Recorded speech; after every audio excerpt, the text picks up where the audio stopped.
cure for your traumatization induced by The Exorcist, those many years ago when you first saw it, is available. And it is a movie called The Exorcist. Actually, I can't remember the name of the movie. It was so awful and so forgettable that I can't even remember. But it's the current Exorcist with Ellen Burstyn. It's so cut down from the original Exorcist. The girls' heads, like they start to turn their heads, but all they did is they just kind of look over their shoulders in a coy manner. They don't actually swivel around all the way around. This movie was so boring that I'm here to do a movie review of it, but I'm going to review another movie instead. Or I can't even review the movie, really. I can only do kind of a meta review. Like I can say, I was sitting there in the movie wondering, what were the emails like when they were developing this thing? And what were their rationales for this, and that? I wonder if there were people involved in the first 1 or 2 or 3, or was it all a bunch of 7th grade boys doing their usual thing in Hollywood? Or well, yes, it's the latter. It's the latter. Either that okay. or 75-year-old men who sat around saying, maybe we could get something out of The Exorcist. The Exorcist. But anyway, I was sitting there in that movie, and I was, as I said, I was thinking of everything except what was happening on screen. And that put me in mind of another movie that I saw recently that you and I actually talked about, namely The Nun II. And what were your thoughts on that? The original Exorcist had a lot of, I think, Catholic mythology or Catholic ritual in it. I mean, priests were called, and the Bible was read, and the priests wore vestments and things like that. And I just thought, since I can't even review this movie, I could maybe do a little meta review and talk a little more, develop a little more a certain theme that I brought up in my review of The Nun II, which is the way Hollywood is simply leaving money on the table when they start movies with these Catholic skins, and they don't go full Catholic.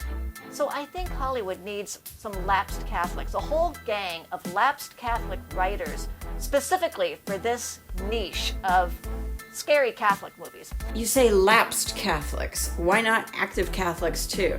And the reason active Catholics wouldn't do it is that we are talking about movies like The Nun II, where there's a lot of, where basically, like I say, it's a skin. Catholicism is a skin. Yeah. So I'm going to go over some examples from The Nun II, and I'm going to talk a little more about how this money is not being picked up. Now, I told you, for instance, that we had a scene where nuns are checking into a hotel when there's an entire church, a parish, presumably a rectory and a convent right there. Now, every Catholic knows that religious people do not travel this way. They would get their lodgings at the convent. They don't go in and go to the front desk and haggle over, prices for the rooms. And I remind you, this movie, The Nun II, was set in the 1950s. But the thing is, what was missed here was a chance to show how closed this world is, and also how there are almost, not quite secret handshakes, but there are networks. It's a world, it's a setting, it's a context in which there are connections that are not seen by ordinary people, and they're not accessible to ordinary people. Yeah. It's like there's this parallel world where people have all their commerce and all their socializing within their own community. Yeah. And it would increase the mystique. There are so many specifically Catholic things that they could have put in this movie. Well, exactly. That would have been very interesting. They would have been very interesting, and they even would have made it a better spooky movie. This is what I mean by leaving money on the table. I told you also about the scene where this nun encounters this little street urchin who's scared and running away, and she says to him, "Oh, who are you? My name is Emily," or whatever she called herself. And as we all know, nuns never go by their first names. Yeah, they didn't start doing that until like the 70s, early 70s, late 60s, early 70s. Well, even then they called themselves Sister Brenda or Sister Monica. Yes. She just says, "My name is Emily." Forget it. No way. Yeah, they missed that chance to open up a world in which that is inhabited by people who have dedicated themselves so deeply to this new way of life and this new way of believing and living that they literally have just dropped their old identity, their old name. Let's see. So most of the action took place at a girls' school where the janitor is the guy who's going to get all possessed. They call the janitor by his first name. Hey, Maurice, this, all the girls, even the students, Maurice, this, whatever. I can't remember if it was Maurice or Marcel, whatever his name. It would have been Mr. Smith. Mr. Smith. Yeah. Mr. Maurice at the most, but probably Mr. Smith. They would call him by his last name. And here again, they missed an opportunity to show a world of formality and rigidity and hierarchy. And then again, there are plenty of scenes where the nuns make some reference to Jesus or whatever, and they don't bow their heads. Now, if they had just figured out, get these nuns to slightly duck their heads every time they say Jesus or Christ, these priests and nuns, then we would get that sense that these are people who are so... They were dedicated. That was more money left on the table. Because there's another scene where there's, it's down in the church basement or something, and there's this great big crucifix, like one of the big ones that you might carry during a solemn high mass. And it's just propped up against the wall all higgly. Just propped up against there like someone, like it fell down and someone, oh, where am I going to put this thing? Oh, here, just prop it against the wall.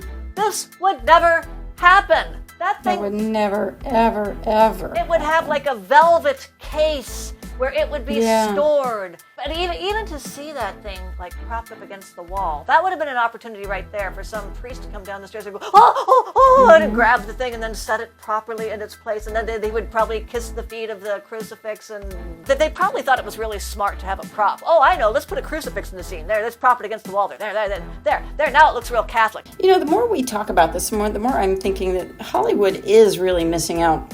The stakes would have been much higher. You have options that are just not available to you, that you have just dropped those options off the table. The Mass. This is a Mass in Paris, very sparsely attended. Just a handful of people up in the front rows, which is ridiculous. Back in the 50s, that would be ridiculous. And in Paris? In France? Yeah. So they missed out on that, I don't know, a ritual or a faith or something that is shared by so many people, but administered by just an elite few. You know, it's something where this elite few can be highly troubled and highly engaged in a matter of life and death and battling Satan, while they have to, protect these masses and multitudes of innocent, faithful people who are at risk. But they can't tell these people about it because, that would scare them or that would expose them or something. And this will be my last point, I guess, because I could go on and on and on. There's a scene where, all these nuns are sitting around, storytelling time, and this very old nun proceeds to tell about a myth of some ancient spirit that... the evil spirit got buried, but that the Indians couldn't bury it, and the spirit... That would not ever happen. I know! Never, ever! The only way a nun would be sitting around telling a story like that would be in some anthropological way, or in some way of talking about how, yes, we found this ancient tribe. They believed that these evil spirits would awaken and attack the daughters. Of course, we needed to bring the faith of the Lord Jesus to these people and free them of their fear of the superstitions of the pagan gods. Whatever these demons. By the way, you're more Catholic than I am, I think. I thought all the demons were in hell. I thought they were all chained up anyway. I didn't think Satan actually came out of hell and possessed people. Oh, well, according to the exorcists today, there's all exorcisms are up by 10% or 20% over the last generation. What the hell's with that? I don't know. So do you want me to spoil you on what happens in The Exorcist Believer? Yes, I'm never going to see it. Okay, so these two girls get possessed by the devil. I mean, they go off in the forest and they're gone for 3 days. They turn up somewhere else and they're acting very strange, and then they get the religious people involved, The other religious people kind of become aware of it and they get involved. And yes, clearly these girls are possessed by the devil and they need to be exorcised. Girls saying, "Your mother sucks cocks in hell." Oh, God. You have the parents of the both parents have to choose. Like Satan offers them a choice. He says, "You have to choose." And stupidly enough, these parents don't say, "What are you talking about? You're Satan. We don't have to choose.